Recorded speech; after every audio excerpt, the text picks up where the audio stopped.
आज मैं लेकर आई हूँ बिना अंडा, बिना मैदा और बिना ओवन के बनने वाले बहुत ही नरम, मुलायम और टेस्टी से सूजी के केक की रेसिपी। और घर के बेसिक इंग्रेडिएंट से बनने वाले इस जालीदार केक को एक बार बना लोगे ना तो ये सभी का फेवरेट बन जाएगा। तो इस रेसिपी को स्टार्ट करने के लिए सबसे पहले हम एक केक टिन को ऑयल से अच्छे से ग्रीस कर लेंगे। इसके बाद हम इसके अंदर एक बटर पेपर लगा देंगे।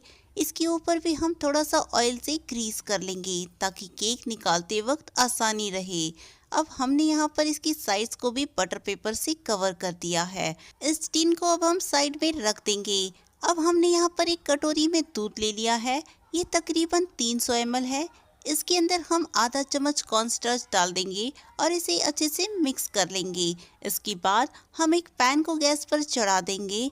इसके अंदर हम दूध को डाल देंगे जो हमने पहले ही तैयार करके रख लिया था। इसी के साथ हम इसके अंदर डालेंगे 1/4 कप भर के चीनी और इसे हम अच्छे से मिक्स कर लेंगे। यहाँ पर हम इसकी फ्लेम को हाई रखेंगे और हाई फ्लेम पर हम इसे स्पैचुला से चलाते जाएंगे ताकि कॉर्नफ्लोर नीचे तले में चिटके नहीं। और जैसे ही इसमें एक बॉईल आ जाएगा हम बस 1 मिनट के लिए पकाएंगे। और ये देखिए ये गाढ़ा सा कंडेंस मिल्क तैयार हो चुका है। इसे हम साइड में रख लेंगे। अब एक मिक्सिंग बोल ले लेंगे और इसके अंदर हम 1 कटोरी डालेंगे बारीक वाली सूजी। इसी के साथ जाएगी इसमें 1/4 कप भर के चीनी।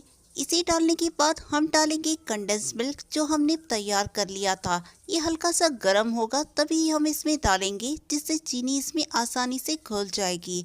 और इसे हम स्पैचुला से मिक्स कर लेंगे। और ये देखिए सूजी ने सारा कंडेंस मिल्क एब्जॉर्ब कर लिया है और ये फूल चुकी है। इस स्टेज पर हम इसके अंदर आधा कप डालेंगे दूध और इसे अच्छे से मिक्स कर लेंगे। इस सूजी को अब हम रेस्ट करने के लिए छोड़ देंगे तकरीबन 20 मिनट के लिए। ये स्टेप बहुत ही इम्पोर्टेंट है, इसी से केक फूला फूला बनकर तैयार हो जाएगा।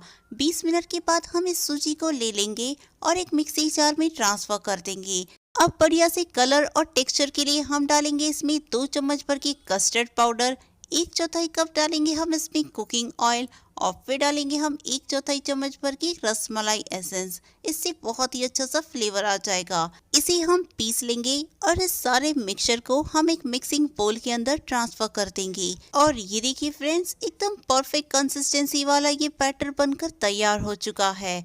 अब इस केक के मिक्सचर को फुलाने के लिए हम डालेंगे 1 चम्मच भर के बेकिंग पाउडर, 1/4 चम्मच डालेंगे हम बेकिंग सोडा और फिर इसके ऊपर डालेंगे हम 1 से 2 चम्मच भर के दूध। इन्हें हम अच्छे से एक ही डायरेक्शन में मिक्स करेंगे।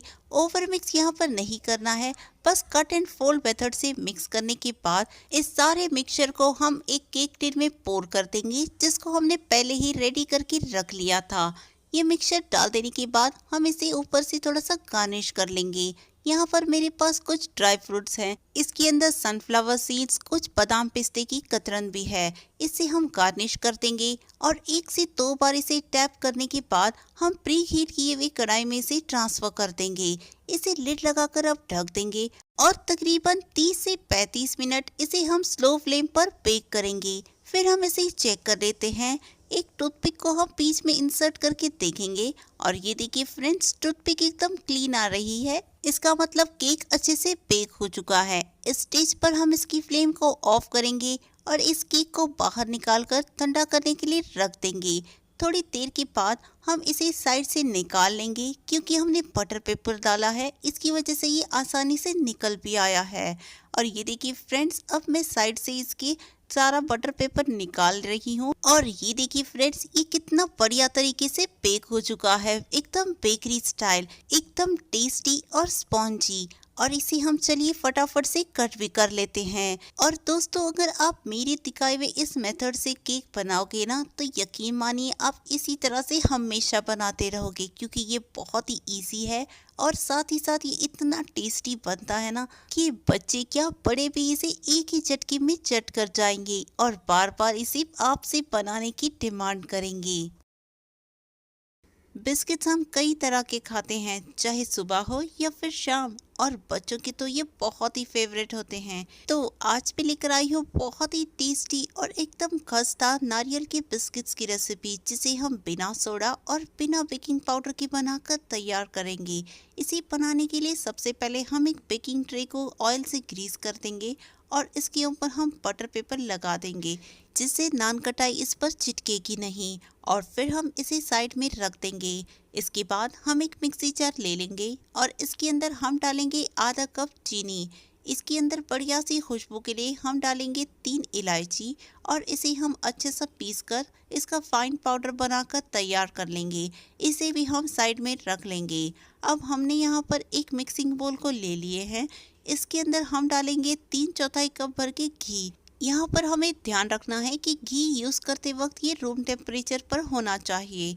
अब हम इसके अंदर चीनी के पाउडर को इसमें डाल देंगे और एक विस्कर की मदद से हम इसे अच्छे से बीट करते जाएंगे, ताकि ये मिक्सचर एकदम हल्का और फ्लफी बनकर तैयार हो जाए। और ये देखिए फ्रेंड्स, धीरे धीरे कि इसका कलर भी चेंज हो रहा है और इसका कलर येलो से हल्का सा वाइटिश हो चुका है। इस स्टेज पर हम एक बोल में पानी ले लेंगे और इसके अंदर हम थोड़ा सा ये मिक्सचर डाल देंगे। जैसे कि आप देख पा रहे हैं, ये अब फ्लोट हो रहा है, यानी कि हमने इसे बहुत ही अच्छे से बीट कर लिया है। इस स्टेज पर हम एक छन्नी लगा देंगे और इसके अंदर डालेंगे हम 1 कप भर के मैदा। इसके अंदर बहुत ही अच्छा सा फ्लेवर और कलर के लिए हम डालेंगे आधा कप भर के बेसन। और बढ़िया सी क्रंची बनाने के लिए हम इसके अंदर 3 चम्मच डालेंगे बारीक वाली सूजी। और इन बिस्किट्स को अच्छे सा फुला फुला बनाने के लिए हम इसके अंदर आधा चम्मच डालेंगे इनो फ्रूट सॉल्ट।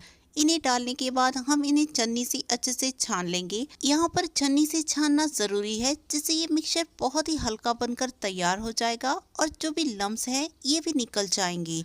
अब इसकी फ्लेवर को एनहांस करने के लिए हम इसके अंदर आधा कप डेसिकेटेड कोकोनट भी डाल देंगे और इसे हम हल्के हाथों से मिक्स करेंगे। हमें बस ध्यान रखना है कि इसे नॉर्मल आटे की तरह हमें इसे गूंथना नहीं है, बस एक साथ लाकर इसे इकट्ठा कर लेना है। और ये देखिए फ्रेंड्स, अब ये तैयार हो चुका है। इस स्टेज पर हम इसे लिड लगाकर ढक देंगे और फिर हम इसे 10 मिनट के लिए फ्रिज के अंदर रख देंगे। और फिर 10 मिनट के बाद हम इसको फ्रिज से बाहर निकाल लेंगे और इसकी हम बिस्किट्स बना लेंगे। यहाँ पर हमने एक चम्मच ले लिया है, जिसकी मदद से हम सारे बिस्किट्स एक ही साइज के बनाकर तैयार कर लेंगे।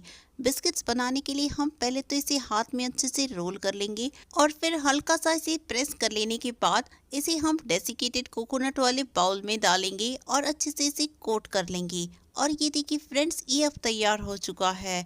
इसे अब हम बेकिंग ट्रे पे ट्रांसफर कर देंगे। इसी तरह से हम बाकी बिस्किट्स भी तैयार कर लेंगे और थोड़ी थोड़ी दूरी पर हम इन्हें बेकिंग ट्रे पर अरेंज करते जाएंगे, ताकि ये फूलने के बाद एक साथ चिटके नहीं। और ये देखिए फ्रेंड्स, इस बिस्किट्स वाली ट्रे को हम एक कढ़ाई में ट्रांसफ़र कर देंगे, जिसे हमने 10 मिनट पहले ही प्रीहीट करने रख दिया था। इसे डालने के बाद हम इसे लिड लगाकर कवर करेंगे और इसे मीडियम फ्लेम पर 10 मिनट के लिए कुक करेंगे। अब 10 मिनट भी हो चुके हैं। हम बिस्किट्स को चेक कर लेते हैं। ये देखिए, ये बहुत ही अच्छे से फूल चुके हैं। इस स्टेज पर हम इसकी फ्लेम को ऑफ करेंगे और इस ट्रे को हम बाहर निकाल कर ठंडा करने के लिए छोड़ देंगे। जैसे ही ये ठंडे हो जाएंगे, मैं इसे निकाल कर दिखाती हूँ। ये देखिए, बहुत ही अच्छे से निकल भी आई है। तो ये दीजिए दोस्तों, बहुत ही टेस्टी और एकदम खस्ता कोकोनट फ्लेवर वाले बिस्किट्स अब तैयार हो चुकी हैं। इसे आप सुबह में या तो शाम में चाय के साथ सर्व कर सकते हैं।